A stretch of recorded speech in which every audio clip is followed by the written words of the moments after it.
नमस्कार दोस्तों, आज की इस वीडियो में हम आपको एक मकान बनाने की पूरी प्रक्रिया बिल्कुल शुरुआत से लेकर अंत तक समझाने वाले। अगर आपके मन में भी अपना घर बनाने का विचार है या आप राजमिस्त्री, मजदूर, ठेकेदार है या निर्माण कार्य को समझना चाहते हैं, तो यह वीडियो आपके लिए बहुत उपयोगी होने वाली है। आज हम बात करेंगे कि मकान बनाना आखिर शुरू कहाँ से होता है, जमीन खरीदने या चुनने के बाद सबसे पहले क्या करना चाहिए, लेआउट कैसे तैयार होता है, नींव कहाँ और कितनी बनती, फुटिंग में सरिया कैसे लगाया जाता है, कॉलम कैसे खड़े किए जाते हैं, प्लिंथ लेवल तक काम कैसे पहुंचता है, दीवारें कैसे उठती है, लिंटल और बीम का काम कैसे होता है, छत की शटरिंग और सरिया कैसे तैयार किया जाता है, छत की ढलाई के बाद क्योरिंग क्यों जरूरी है, और आखिर में प्लास्टर, फर्श, बिजली, पानी, दरवाजे, खिड़की, पेंट और पूरी फिनिशिंग तक मकान कैसे तैयार होता है। साथ ही हम यह भी समझेंगे कि अगर मकान का ठेका किसी ठेकेदार को दिया जाए तो किन बातों को पहले से तय करना चाहिए, और अगर मकान मालिक खुद मटेरियल खरीदकर मजदूरी पर काम करवाए तो उसमें क्या क्या जिम्मेदारी आती है। सबसे पहली बात है जमीन। मकान बनाने से पहले केवल यह देखना काफी नहीं है कि जमीन कितनी बड़ी है, यह भी देखना जरूरी है कि जमीन की मिट्टी कैसी, जमीन का लेवल आसपास की जमीन से कितना ऊंचा या नीचा है, बारिश का पानी कहाँ जाएगा,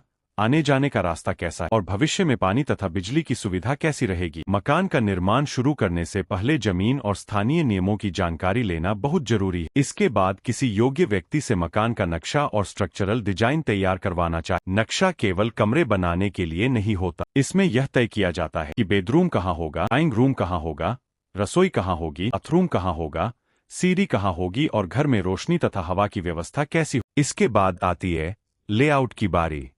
जरूरी है कि जमीन की मिट्टी कैसी है, जमीन का लेवल आसपास की जमीन से कितना ऊंचा या नीचा है, बारिश का पानी कहाँ जाएगा, आने जाने का रास्ता कैसा है और भविष्य में पानी तथा बिजली की सुविधा कैसी रहे। मकान का निर्माण शुरू करने से पहले जमीन और स्थानीय नियमों की जानकारी लेना बहुत जरूरी। इसके बाद किसी योग्य व्यक्ति से मकान का नक्शा और स्ट्रक्चरल डिजाइन तैयार करवाना चाहिए। साथ ही हम यह भी समझेंगे कि अगर मकान का ठेका किसी ठेकेदार को दिया जाए तो किन बातों को पहले से तय करना चाहिए, और अगर मकान मालिक खुद मटेरियल खरीदकर मजदूरी पर काम करवाए तो उसमें क्या क्या जिम्मेदारी आती। सबसे पहली बात है जमीन। मकान बनाने से पहले केवल यह देखना काफी नहीं है कि जमीन कितनी बड़ी है, यह भी देखना जरूरी है जमीन की मिट्टी कैसी, जमीन का लेवल आसपास की जमीन से कितना ऊंचा या नीचा है, बारिश का पानी कहाँ जाएगा, आने जाने का रास्ता कैसा है और भविष्य में पानी तथा बिजली की सुविधा कैसी रहे। संख्या और इंजीनियर की डिजाइन के अनुसार नींव और फुटिंग का आकार तय किया जाता है, इसलिए केवल पड़ोसी के मकान को देखकर उसी आकार की नींव बना देना सही तरीका नहीं है। खुदाई के बाद नींव के तल को साफ और समतल किया जाता है। आवश्यकता के अनुसार पीसीसी यानी प्लेन सीमेंट कंक्रीट की बेस लेयर बनाई जाती है। इसका उद्देश्य फुटिंग के लिए साफ और मजबूत बेस तैयार करना होता है।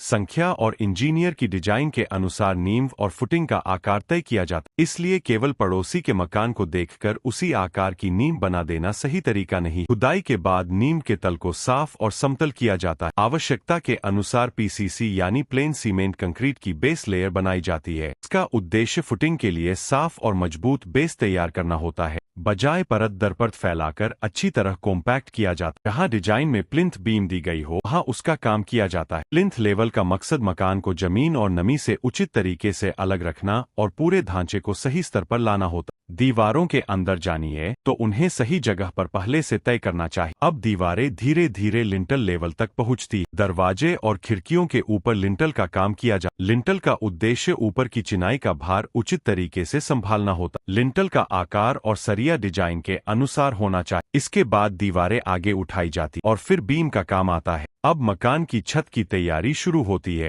कंक्रीट डालने से पहले अपनी जगह पर रखी जाती। अब छत की ढलाई। ढलाई के दिन सबसे पहले यह देखना चाहिए कि शटरिंग मजबूत है, सरिया सही स्थिति में है, कवर ठीक है और जरूरी पाइप तथा दूसरी चीजें अपनी जगह पर। इसके बाद कंक्रीट डाली जाती, काम किया जाता है। इसके बाद प्लास्टर का काम शुरू होता है। प्लास्टर करते समय दीवार की सीने, दरवाजे और खिड़की के किनारे तथा सतह की फिनिशिंग का ध्यान रखा जाता है। बाथरूम और दूसरी गीली जगहों में वाटर प्रूफिंग पर विशेष ध्यान देना चाहिए। केवल टाइल लगा देने से वाटर प्रूफिंग पूरी नहीं पर विशेष ध्यान देना चाहिए। केवल टाइल लगा देने से वाटर प्रूफिंग पूरी नहीं हो जाती। पहले सही सतह तैयारी और निर्धारित वाटर प्रूफिंग सिस्टम का इस्तेमाल करना जरूरी है। अब बारी आती है फर्श की। फर्श के लिए पहले बेस तैयार किया जाए, इसके बाद डिजाइन के अनुसार टाइल, पत्थर या दूसरी फिनिशिंग लगाई जाती। बाथरूम में फर्श की ढलान इस तरह रखी जाती है, पानी सही तरीके से ड्रेन की तरफ जाए और पानी जमा। अब बिजली का काम पूरा किया जाता है। घर में कितने पंखे होंगे, कितनी लाइटें होंगी,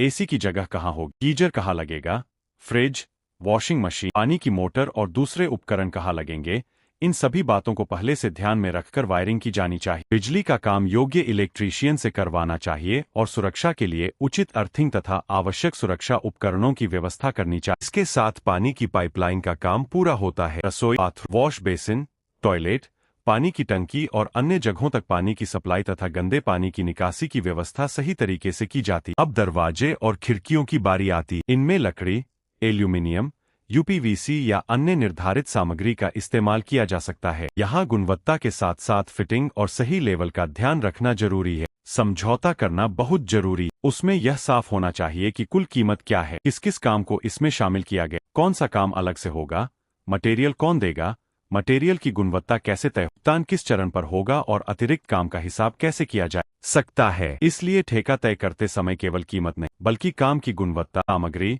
टीम का अनुभव और शर्तों की स्पष्टता भी देखनी चाहिए। अब एक बहुत जरूरी, मकान बनाते समय हर चरण की जांच, छत की ढलाई के बाद क्योरिंग की जांच, फिर प्लास्टर, वाटरप्रूफ, बिजली, पानी और फिनिशिंग की जांच। इस तरह अगर हर चरण पर ध्यान दिया जाए तो गलती को शुरुआत में ही पकड़ा जा सकता है। दोस्तों, घर बनाना जिंदगी का बहुत बड़ा निवेश होता है, इसलिए इसमें जल्दबाजी नहीं करनी चाहिए। अच्छा मकान केवल सुंदर पेंट और महंगी टाइल से नहीं बनता। मकान की असली मजबूती उसकी सही डिजाइन, सही सरिया, अच्छी कंक्रीट, सही निर्माण तकनीक और गुणवत्ता वाली सामग्री से आती। एक और बात हमेशा याद रखें, नींव, कॉलम, बीम और छत जैसे संरचनात्मक हिस्सों में स्थानीय अनुभव के साथ साथ योग्य स्ट्रक्चरल इंजीनियर की डिजाइन और सलाह को प्राथमिकता, क्योंकि हर जमीन और हर मकान एक जैसा नहीं होता। किसी दूसरे मकान की नींव देखकर अपने मकान की नींव तय करना सही तरीका नहीं। इसी तरह सरिया, कॉलम, बीम और स्लैब की मात्रा भी केवल अंदाजे से तय नहीं की जानी चाहिए। अगर आप ठेकेदार हैं तो ग्राहक को काम की शर्तें साफ साफ बताइए और अगर आप मकान मालिक तो ठेकेदार से हर जरूरी बात लिखित में तय कीजिए। तो दोस्तों,